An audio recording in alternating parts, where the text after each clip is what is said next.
since Jews, or deli customers people aren't eating deli as much, we own a deli, let's also do pizza. And let's also do Thai food, because that's really hot. And let's also do sushi. Don't laugh, I've been to Jewish delis that serve sushi. And the first thing I always say is, well, I've never been to a Japanese restaurant or Thai restaurant that serves chocolate liquor. And I never would. And the other thing is that, you come to a Jewish delicatessen for the Jewish food. You don't come to get something else. If you wanted sushi or Thai food or pizza or pasta, you would go to an Italian restaurant or a Japanese restaurant or a Thai restaurant. By doing that, they sort of dilute the culture. It moves it away. And so you'll see a deli do that, and then they keep adding all these items, and they say, well, the chicken salad's selling a hell of a lot better than the gefilte fish and the lox. Why don't we just cut those off the menu and we'll add that, and we'll add all these other things. And soon it stops being a deli. They actually drop the name deli from the sign. It becomes, Kenny and Zuke's restaurant. And the delicatessen withers and disappears. It assimilates into the menu. And so, that hasn't been a successful model either. It's not something that saves the deli, it just brings the deli to a different kind of death and destruction. So, what does that leave us with? Well, that brings me back, see, wrapping it up full circle, to Kenny and Zuke's. And what Nick and Ken have done here, and what a couple of other places that I've seen in the past years have done, is take the Jewish deli and rebuild it from its roots.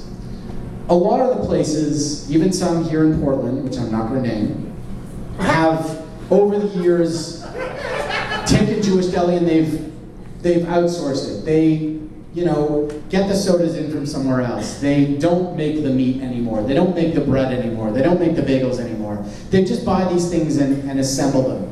And a lot of that is sort of the idea that it's going to be a nostalgic thing, that people want to go to a deli because they grew up with it in New York in the 1950s and whatever, and that's what they want, so let's replicate that experience, and as long as we present it to them the way it was done, then that's how it's going to be. And what that did, I think, was froze the deli in a time frame, and it made it irrelevant for future generations, for younger generations of people who, as I said, this is the youngest crowd I've had for any talk. And I mean, laugh, but it's true. The majority of every other talk that I've done in other cities all across the country have been people, the average age is in the 60s and 70s. And it's that generation that clings onto it. Whereas here, there's a younger thing, and I think this is the secret behind a place like Kenny and Zuke's and why it's the future, I hope, of the Jewish deli business in the way to see it. Because what they've done is they've taken the food, first and foremost, and they said there's nothing wrong with this food. People want to eat this food, but they want to eat it because it's done fresh. They want to eat it because we make it from scratch. So they make their own ryes, they make their own bagels, they smoke their own pastrami, they cure their own lox to go on those bagels with the cream cheese that they mix themselves. And younger people who don't have any historical attachment to the Jewish delicatessen, who aren't from back east in New York and Flatbush in the 1950s, come here because the food tastes great, because you like to eat it. I mean, I was handing it out to you, I know, I saw the looks in your eyes, you especially. No more from this guy. And it makes it relevant, and it's not a gimmick, and it's not a shtick, and it's not some put on that they're doing to try to, we're going to be the old style Jewish deli. This is Jewish deli food, and we're going to make it from scratch, and we're going to do it the best way possible. We're not going to try to hook you with anything. We're just going to make it the way it should be. It's going back to deli's roots. And, Kenny and Zuke's has been successful with it. A place that opened in Toronto about a year after they did called Kaplansky's, which is a similar story. A guy who was curing smoked meat, which is like a pastrami, in his backyard. Started selling it in the back of a bar in a little kitchen they had, and it blew up. And it's the same thing. He does it from scratch. A new place opened in Brooklyn last week called Mile End. 27-year-old couple, husband and wife, just married. Same thing, making everything from scratch. Making their own salamis from scratch.